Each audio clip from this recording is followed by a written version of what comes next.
I was just looking at something by Thomas Sheridan today, and it's interesting how the important things are always kept under the radar. They're reported on to a lesser or greater extent because they have to report them. In other words, there'd be questions asked if they didn't report them. But the importance and significance of this has been completely downplayed. It's a bill that's been brought before the Oireachtas by Richard Boyd Barrett. Now, Richard Boyd Barrett is a communist. So are the Greens. But this particular bill by Boyd Barrett is being brought under the old Trojan horse of the notion of there being a housing crisis, which there is, or a shortage. It's not a crisis. A crisis would be temporary. There's a housing shortage which is deliberate. It's deliberate government policy here to have a housing shortage. There's a housing shortage in other countries as well. There's a far worse housing shortage in places like the US, particularly LA, those kind of places. But we do have a housing shortage here in Ireland and in Dublin in particular. And that's the Trojan horse, really, for them to bring in a change to the Constitution. And this is what Boyd Barrett is proposing. It's not just a bill, it's a bill to amend the Constitution. I looked closer at it and it's extremely sinister. What it is saying is, the wording in brief is, to amend the Constitution to delineate the right to private property as might be determined in the national interest. Now, what do they mean by private property? We'll come on to that shortly. But by private property, this is being sold, this has been kind of sanitised as a means for the government to alleviate the housing shortage. It's not, because we've alleviated housing shortages in this state since the Constitution came in 1937. So first of all, that's where that can be refuted. But secondly, and this is very important, it does not use the word land. It uses private property. We'll get onto that shortly. But what that's about is, that's a continuation of the issue of downsizing. So that if you have an elderly couple in a big home, then legislation can be passed to seize that home from them and give that to somebody else who might have a bigger family. That means that they can force old people in large homes into horrible apartments or smaller homes as they see fit. Now, the legislation does not make out for the possibility of telling people where they have to live. It's about the possibility of taking their property off you. But that's what Dave Cullen says. First of all, they've come for your civil liberties. So they did a good job of it in 2020 and 21. They did a good job of it. But once they've taken the civil liberties, then they can come for the money and stuff. So that's what this is about. This is coming for the money and stuff. But it's about something else as well, which I'll come to shortly. In relation to the money and stuff, there's a lot of gaslighting around downsizing. Older people who live in big houses where it's perceived that they're alone and that they're elderly get a lot of hassle about downsizing. Now, that has ended with the collapse of the market, and you know, this is where the economic collapse that we're going into could actually be a silver lining of a cloud for many people. But at the same time, it requires old people to be aware of what's coming and what the agenda here is. People who have worked all their lives to build a nice home for themselves have the right at the end of that life to enjoy that home to its fullest limit and to do so privately. So what that constitutional amendment would do would be not just allow them to take your money and stuff, but allow them to look at your money and stuff and see whether or not they want it. So the right to privacy in relation to your property will be stolen if that amendment is passed. You may be certain that RTE and the Irish Times will push that amendment to the last limit. And that is because RTE in particular is full of Marxists, and Marxists are anathemical to the notion of private property. It's something very fundamentally contrary and alien to Marxist thinking. They don't want people to have private property. This happened with the kulaks in Russia after the revolution. They were the biggest threat to the Soviets, and that's why they had to be destroyed. And this is the equivalent. Would an elderly couple in their private home, in big grounds, a big home, be targeted? I imagine that they would, but they wouldn't be first in line. The first in line would be our equivalent of the kulaks. That is, the middle class people who own a second or a third home for rental. They would be in the firing line. They wouldn't even be holiday homes. Holiday homes in places like Clare or that kind of thing. They would be a second or third home owned in Dublin or in other cities, which these people use, not far from their own home, which they use for rent and to supplement their income. I remember meeting people exactly of that class on my holiday last year in Mulranny, absolutely of that class. They are in the firing line for this if that amendment is passed. It does not say that it proposes to delineate the ownership of land. It talks about private property. And it would be in the common interest. Who defines the common interest? The establishment does. Right? So if that amendment is passed, you're finished. Because they will then pass legislation, and all they have to do to make legislation common interest is to say this is common interest legislation. Trust me, that's the truth, actually. They don't have to explain it.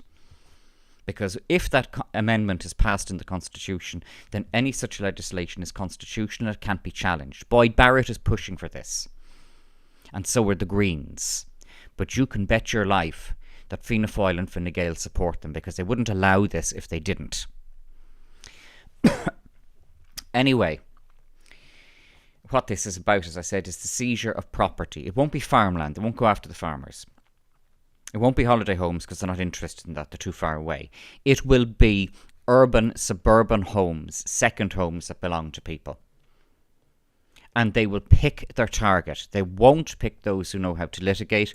They won't pick those who know how to delay. When you can delay, you've already won the lottery if you know how to delay them.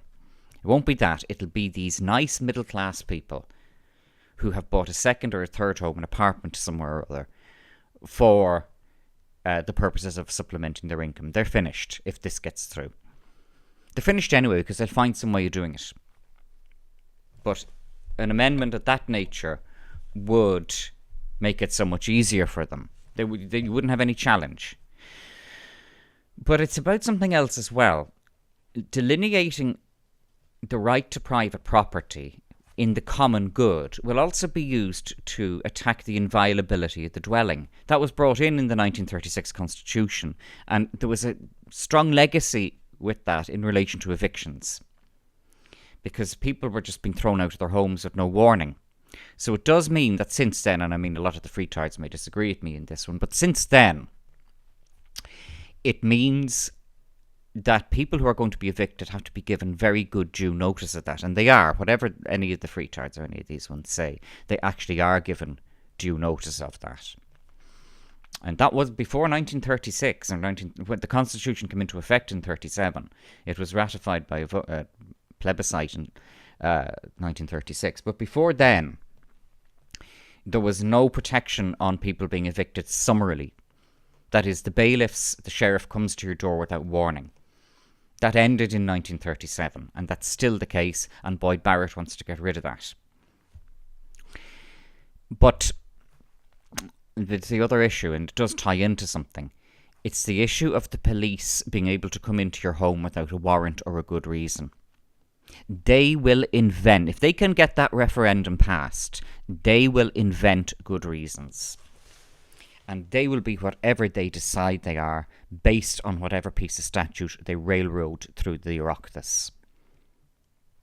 So this is why there's much more to this. This is a Trojan horse. You see, with these psychopaths, it's not just about, it's not just about what they claim it is, reducing the housing shortage. Not just about that. It's about destroying our civil liberties as well. They always try and throw that one in.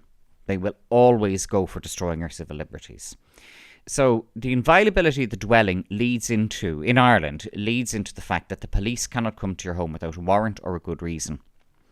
Now, okay, they're saying that a good reason, and that hasn't happened much here in Ireland if it's happened at all, but they're saying that a good reason would be breach of COVID-19 regulations. But they're very much open to challenge. There won't be if this passes. Eamon Ryan, that Lula psycho, squeaky voice Ranelagh cretin, said, we have to respond to the climate crisis the same way we responded to COVID-19. That can be translated fairly easily as, we've taken our civil liberties and we're going to find another spurious excuse for it. I was talking to somebody and she said that notwithstanding smokers who had other medical conditions, notwithstanding maybe they had cancer or they had a weakened immune system anyway, she said 85% of those admitted to intensive care or to hospital in relation to COVID-19 were non-smokers. It's interesting that I took up smoking again in September of 2019, having been off it for 13 years. And I thought about it, and I was mulling over it, and I was saying, no, don't go back, no. And I couldn't get it off my head. I couldn't get it out of my head. And I deliberately started smoking again in September 2019. Around the middle of September 2019, I deliberately took up the cigarettes again. And now you look back at it and you wonder. You can never prove anything, but you wonder. So, that's an aside. But what Boyd Barrett is promoting, as I said, is a very serious... It's the start of a police state, because that will be used. This inviolability or this private property thing won't just be used in relation to the seizure of your money and stuff so that they can... You know, I mean, they've said, the white paper, which I haven't fully read, but I gather that the white paper on direct provision means that anybody who gets in here and stays for 4 months gets a home. And don't forget, they're not building social housing. That home will have to come from somewhere. Boyd Barrett, by the way, is a very big promoter of that as well. Boyd Barrett's constituency is a posh constituency, but he has them completely enthralled. He has them completely in his spell. Boyd Barrett does. And of course, don't forget that he's in with Montrose and the Irish Times. So today, anyway, there was a funeral for that young man who was shot by the Gardaí, George Nachenko. And the people who attended that funeral are noted for their very high IQ and their commitment to social behaviour, to a very high level of civic. Every country they go to, they're very heavily civically involved. They're very responsible citizens. And today, I gather that the funeral had an attendance of about 10, but that there was a gathering outside of more than 100. We have to see if that was an illegal gathering or not. I'm sure it wasn't. These are very, very sociable, high IQ, civic-minded people. That's why so many of them end up being doctors and engineers, of course. But it will remain to be seen, you know, whether or not any prosecutions will arise from it. None arose from the RTE bash. So, you know, we'll have to... And none arose from Black Lives Matter, and none arose from a Black Lives Matter thing in January. So we'll have to see now how this one pans out, you know. There was... Recently, the Muslims had their Friday prayer gathering. They broke the lockdown. Good for them. Recently, some travellers had a wedding, I think it was. No, it was a funeral. It was a traveller funeral. And they broke the lockdown. They broke the laws. Good for them. I just want to see other people doing that as well. But I'm not suggesting that at this funeral today the law was broken. I'm sure it wasn't. You know. Piers Morgan has now announced that... It's now been announced that Piers Morgan is going to stay in employment with ITV. What a surprise. Piers Morgan is part of the establishment. And what happened last week, in my opinion, was planned, because he wanted to get out of Good Morning Britain. He wanted to move on, so he made a dash. He got the numbers up. He boosted his own profile. And it's over a total non-event, which Harry and Meghan is. That's a total non-event. Okay, she's blowing the racist dog whistle here, but it's a non-event, Harry and Meghan. If we look at the guards, and they've come out with an expression. This is psychopathic word salad and befuddlement, but it's interesting. Gradated policing. What does gradated policing mean? Gradated policing means that at the point of investigation, the Gardaí will decide who's guilty. So that's open to challenge, because the Gardaí are not judges. Our constitution, which Richard Boyd Barrett is committed to destroying alongside his pals in Fine Gael and the Green Party, much less so Fianna Fáil. They made the constitution. It's part of their heritage.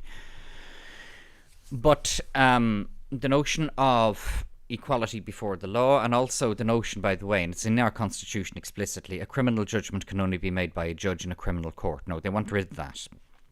They're very committed to getting rid of that. They want the police to be able to blacklist people. And they're doing that already. They're doing it through other means. But this gradated policing thing is blacklisting of people who, just for whatever, if they're not woke enough or whatever, that, the police will decide before it goes to court. And this is how the police intervene in things. They decide what goes to court. But this is just a formalisation of that. We'll decide who's guilty, sure. It's called gradated policing. It's great to see the woke eat themselves, because a woman by the name of Linda Hayden was a big, very shrill wokey with the Social Democrats, a rubbish party, the Social Democrats, rubbish people. They're the Greens, and they're the Richard Boyd Barrett's, just without any kind of courage. There's a watered-down, wishy-washy version of those pathetic parties. But Linda Hayden was one of the most strident, open borders, woke, all of that carry on. And I think she was a county councillor with the Social Democrats. And then the Social Democrats didn't just troll her Twitter the way, we did, and saw that she had made in 2014 remarks of an exceedingly racist nature. And when I say exceedingly racist, and I won't repeat them, I have never seen anybody in what is called the alt-shite make remarks of that nature. So, as of today, Linda Hayden has deleted her Twitter account, or has at least closed it down, and is nowhere to be seen. And it's interesting to see the woke, the male feminists. There's one individual, I won't name him, and he's just such a pathetic simp. Women hate male feminists. They won't tell you that, or some will actually, but women hate male feminists. In their secret heart, they hate male feminists. Because, I put a tweet about it saying, the woman's hindbrain is what matters, and ultimately a woman assesses a man from the point of view of whether or not she wants him to, to be the father of her children. Women don't want weak men to be the father of their children. That's why they hate them. Would it correlate with the fact that there's such a woke desire to bring in high testosterone men to this country? Well, do you know what? And I say this personally, I've met Africans in this country. I've met African men in this country. I've always had a good laugh at them. At a personal level, I've always had a good bit of banter with African men. And Eastern European men. And they're high testosterone. They eat a lot of meat. They're not vegan soy boys. I have spoken to these men and had chats on the street with them. And I think, though, if they think you're a pussy and a soy boy, they won't speak to you. But anyway, getting back to Linda Hayden.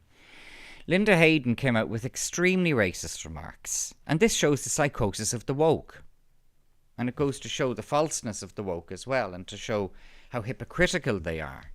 And how there's this insane psychotic cognitive dissonance in them. We all have cognitive dissonance, by the way. It's how we keep going. But at the same time, there's nature and extent of it. And I laugh at Linda Hayden, because one of the things that I see about her is that now the alt-shite wouldn't touch her with the 7-foot barge pole. So where's she going to go now? The Social Democrats have distanced themselves from her. Sure, that's the social... I wouldn't take them seriously, the Social Democrats, but the alt-shite wouldn't touch Linda Hayden. I wouldn't blame them. Because one of the things... It's great, with the alt-shite, they can put anything online and nobody bats an eyelid. Nobody cares. They're the equivalent of the proles in 1984. Nobody cares. It's only the wokies and those who are, who are of the system rather than just in it. They're the ones who are not allowed to say a word. We're seeing a lot of gaslighting as well regarding Sarah Everard, and that's a terrible crime that appears to have happened to Sarah Everard. We have to let the criminal justice system take its course, but don't try telling that to woke people. They're not into that kind of thing. We don't know what's happened to Sarah Everard at this stage. Well, we know she's dead. We don't know anything else about it. And if people are commenting excessively about it, then it may lead to any person who's put on trial being able to claim a mistrial from a biased media that could be held to have prejudiced a jury. But sure, what do I know about these things? Don't forget Paddy Jackson was acquitted. Aon O'Riordan now is coming out. I mean, I'm ashamed to have Aon O'Riordan as my local TD. He's coming out with all the Simpy Cook stuff about, all men are guilty and all of this. And they use bad language as well. Don't come out with that bullshit. Yeah, there, I said it. About all men are guilty. Or not all men. This is a shit test. This is a shit test. Don't imagine, as I said, you get these wokey simps on Twitter. Oh, Linda, I went to that Zoom meeting last week about how the blacks in Ireland are so heavily oppressed. It's like everybody in Ireland is literally Hitler, Linda. I went to that, yeah. Sorry, she's not going to give you a blowjob. She's not going to give you a blow. Sorry. Neither by the looks of you as anybody else. There's one individual, I've put him on Twitter. One really, really sad, creepy individual. And they are creepy, these male feminists, who are put on Twitter. And he's in the I Stand With Linda hashtag. Just look it up, you'll see him. I Stand With Linda.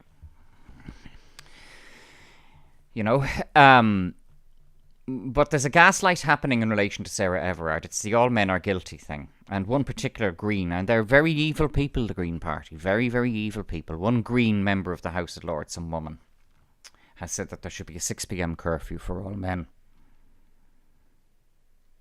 They're mad. They're mental. They're dangerous, dangerous, dangerous people, the Greens. Boyd Barrett, when he mentioned his Destruction of Civil Liberties Act, which it really is, delineation of private property, he said that an attempt at that had been brought by the Greens before. Well, what do you think? What do you think?